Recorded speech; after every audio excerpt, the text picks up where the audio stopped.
Hello friends, good morning all of you. I am Sunil Sharma, your English teacher. You are heartily welcome in Vivekananda online classes. Vivekananda की online classes में आप सबका हार्दिक अभिनंदन है। दोस्तों, जैसे कि आपको पता है कि अपना रीडिंग वाला पार्ट चल रहा था, आपकी जो टेक्स्ट बुक फर्स्ट फ्लाइट की आज अपन सेकंड चैप्टर के बाद वाली poem a tiger in the जू, चिड़ियाघर में एक बाघ, it is composed bye lazily Norris, जो लेज़ली नॉरिस द्वारा कंपोज्ड है। इसमें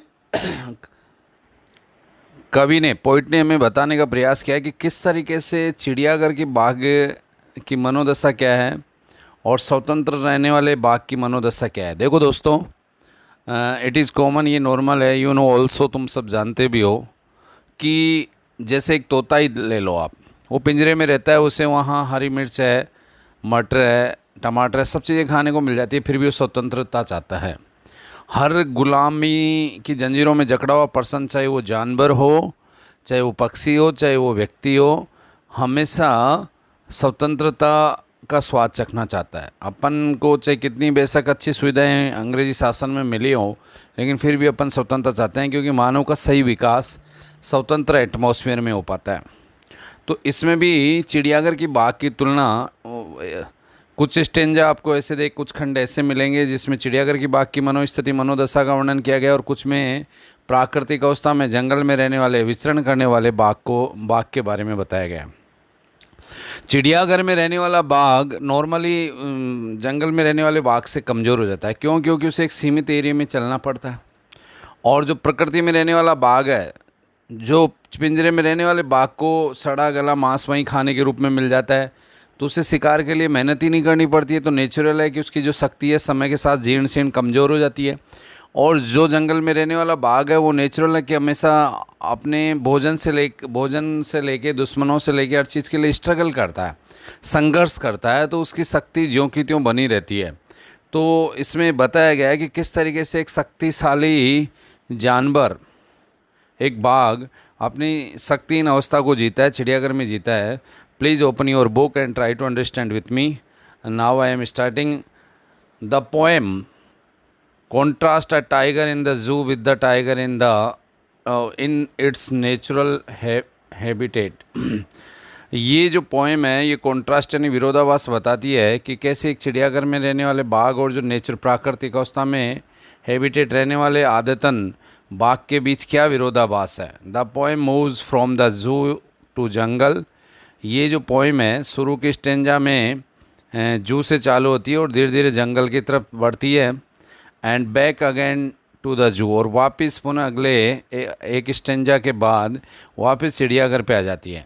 read the poem silently once and say which stanza speak about the tiger in the जू।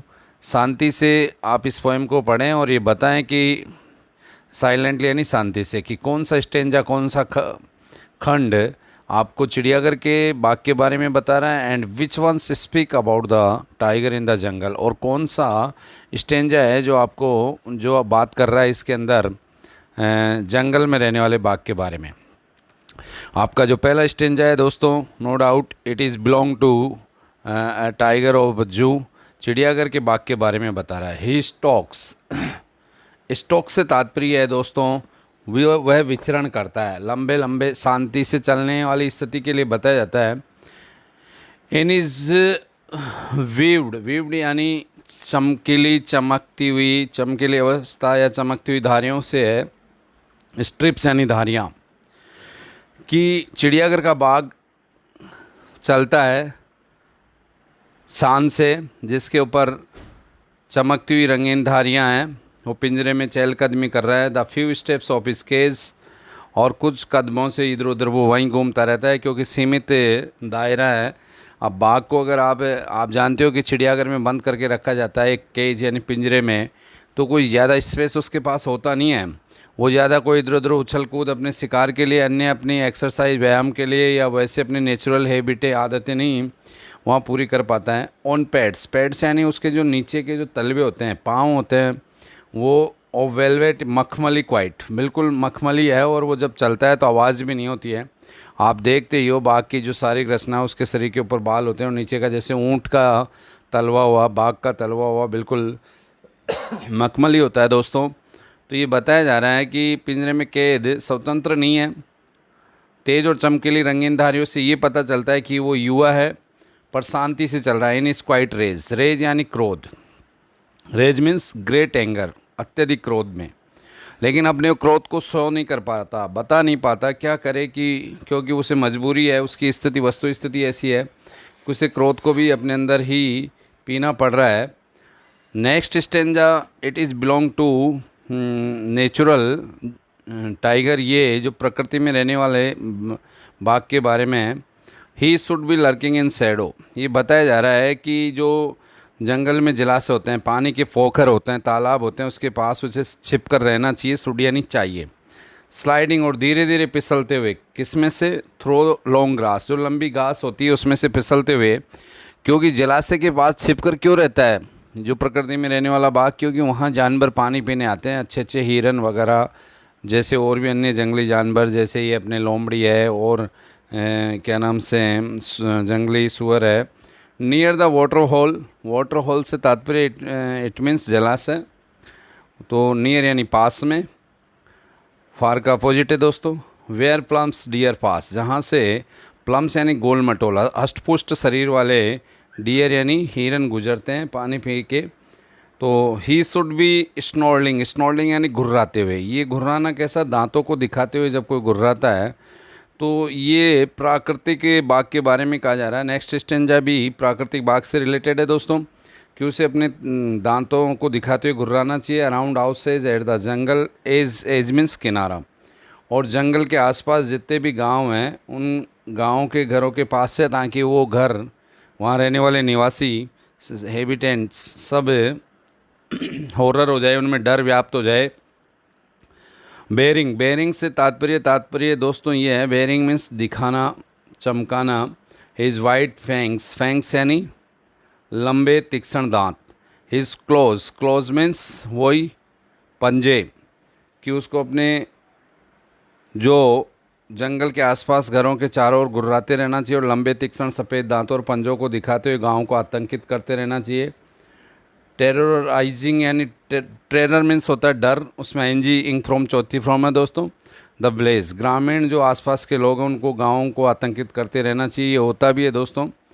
इसमें भावार्थ ये है कि एक स्वतंत्र बाघ जंगल के किनारों पर स्थित गाँवों के नज़दीक जाकर आतंक फैलाने के लिए स्वतंत्र होता है, जबकि जो चिड़ियाघर का बाघ होता है वो कैद होता है। जैसे फर्स्ट स्टेंजा का बाघ था, वो इधर उधर घूमकर ऐसा ही स्थिति को प्रकट कर रहा है, लेकिन वो कुछ कर नहीं पाता। और दूसरे स्टेंजा का तात्पर्य है कि एक जंगल में रहने वाला बाघ पूर्ण रूप से स्वतंत्र होता है, वो स्वतंत्रता पूर्वक शिकार, अपने शिकार के लिए भी स्वतंत्र होता है। अब ये जो नेक्स्ट स्टेंजा है दोस्तों आपका, फिर से चिड़ियाघर के बाघ से संबंधित है। But he is locked in a concrete cell, concrete cell यानी पत्थर से बनी हुई सेल यानी कोठरी में वो बंद है। आप देखते हो चिड़ियाघर में से, आप में से बहुत सारे लोग जाते हैं तो आगे की तरफ तो लोहे की बार से यानी बड़ी बड़ी सलाखें लगी होती है, बाकी चारों तरफ से एक तरीके से वो कंक्रीट से बनी हुई कोठरी होती है जिसमें बाघ को रखा जाता है। His strength is behind bars, उसकी जो समझ शक्ति है, समझ ताकत है, वो सलाखों के पीछे बंद है। Stalking the length of his cage, stalking यानी वो अपने कदम बढ़ता है, लेंथ ऑफ हिज केज अपने जो पिंजरा है उसका, जो कोठरी है उसकी लंबाई तक। इग्नोरिंग विजिटर्स, और उसकी कोई रुचि नहीं है जो लोग वहाँ, इग्नोरिंग यानी इग्नोरिंग मीन्स यानी अनदेखा करना, विजिटर्स यानी जो आगंतुक उसे देखने आए हैं उनमें वो कोई रुचि नहीं लेता। क्यों नहीं रुचि लेता दोस्तों? क्योंकि वो वहाँ दुखी है, वो स्वतंत्र जीवन जीना चाहता है, स्वतंत्र लाइफ जीना चाहता है। इसीलिए कई अच्छे अच्छे वेलफेयर सोसाइटी है, कई जैसे अपने ये ग्रुप है जो पर्यावरण से संबंधित ग्रुप काम कर रहे हैं कि जंगली जानवरों को छुड़ाने के लिए। जैसे भाई जंगलों में भी ऐसी सड़कें वगैरह नहीं होनी चाहिए, शोर शराबा नहीं होना चाहिए, इनके जीवन को डिस्टर्ब नहीं होना चाहिए। इनके लिए चिपको आंदोलन, सुंदरलाल बहुगुणा, ये सब जगह जगह आप देखते हो, सुनते हो, महसूस करते हो। बहुत सारी बुकों के माध्यम से अवेयरनेस लाई जा रही है जानवरों को। भाई अपन को अपना जीवन होता है, वैसे इनका भी स्वतंत्र जीवन होता है। कि अब जैसे जो चिड़ियाघर जनरली जो पहले शहरों में हुआ करते थे, अपन को शहरों से बाहर सेटल किया गया है। क्यों किया गया है? कि ताकि उनको यहाँ के शोर शराबे से मुक्त रखा जाए, स्वतंत्रता वाली फीलिंग्स उनमें आए। नेक्स्ट स्टेंजा जो है देखें प्लीज़, ये भी आपके चिड़ियाघर वाले बाग से बिलोंग करती है। He hears the last voice at night. अब अंत में वो चिड़ियाघर में जो अपने पिंजरे में ही बंद रहता है और वहाँ पे वो क्या सुनता है दोस्तों, अंतिम आवाज़ें सुनता है। किसकी? The patrolling cars. पेट्रोलिंग यानी गश्त लगाने वाली गाड़ियों की, उसकी कानों तक आवाज़ जाती है। And stairs with is brilliant eyes. और स्टेयर्स यानी घूर कर देखना, टकटकी लगा कर देखना। विथ इज़ ब्रिलियंट, ब्रिलियंट से तात्पर्य शानदार नहीं है दोस्तों, या चमक, अपनी चमक वाली आंखों से। आपने जनरली वैसे भी देखा होगा कि जो चिड़ियाघर का बाग हो चाहे सामान्य बाग हो, उसमें बाघ की आंखों में वैसे ही तेज़ होता है, उसकी आंखें वैसे ही चमकीली होती है, उन आंखों से वो घूरता है किसको? एट द ब्रिलियंट स्टार्स, आकाश के खुले तारों को। और एक कल्पना करता है। इसका भावार्थ यह है कि कभी मैं भी स्वतंत्र जीवन जीऊँ, यहाँ से मुक्त हूँ। इस तरीके से दोस्तों इस पोएम में ये अ टाइगर इन द जू, चिड़ियाघर का एक बाग, उसमें बताया गया है कि किस तरीके से गुलामी वाला जो चिड़ियाघर में रहने वाला बाघ है, वो स्वतंत्र जीवन की कल्पना करता है। वो अपनी पूरी इतनी ताकत होते हुए भी वो सलाखों के पीछे ही पड़ा रहता है। उसे एक सीमित एरिया मिलता है, उसे सड़ा गला पुराना मांस मिलता है, जबकि प्रकृति में वो ताज़ा शिकार करके खाता है, तो उसकी शक्ति वैसे बनी रहती है। इसमें दोनों बाघों की कंपेयर की गई है। यही कॉन्ट्रास्ट यानी विरोधाभास इसमें बताया गया है कि चिड़ियाघर का बाघ कैसे प्रकृति में रहने वाले बाघ से अपने आप को ऐसाई, दुखी, गुलामी वाला जीवन महसूस करता है। उसके अंदर दुर्भावना है, इसीलिए वहाँ आने वाले आगंतुकों को भी वो इग्नोर करता है और वो स्वतंत्र जीवन की कल्पना करता है। अंत में तारों को घूर कर देखने से कि एक दिन शायद मैं भी इनकी तरह स्वतंत्र होकर चमकूँ, बाहर निकलूँ और अपना नेचुरल लाइफ लिव करूँ, नेचुरल लाइफ सर्वाइव करूँ, जीवन जीऊँ। इस तरीके से दोस्तों आपकी ये पोएम है। इसके साथ ही मैं आपको इसके क्वेश्चन आंसर भी डाल दूँगा। आप please listen this audio lecture again and try to it with your word meaning. Okay, go ahead. Best of luck.